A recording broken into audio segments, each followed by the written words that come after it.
Okamni qo'llarini tishlayapti. Voy, oka!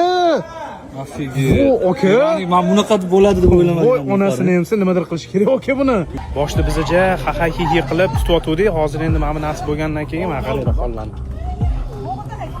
Ozgina odam cho'chib qoldi to'g'risi. Mana shu Amazonka daryosi tegib to'la piranyalarda. Chunki hozir mana qarmonni tashuvimiz chiqyapti. Endi tushib ketsangiz nima bo'ladi, yog'ini даже o'ylashga ham qo'rqadi odam.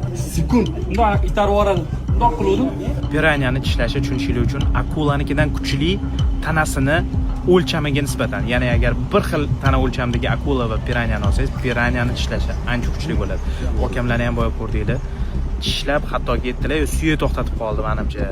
Ya'ni shu darajada chuqur tishlaydi piranyalar va ular qon hidini suvni tagidan biladi. Ya'ni bundoq ozgina qon uje hidini sezsa, hamma piranyalar bitta joyga kelib o'sha yerda qidirishni boshlashadi o'ljasini.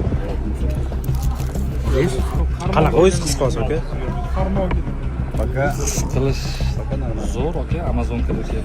Voy, Mana shu narsani his qilib ketyapmiz. Bu tarixda qoladi-da.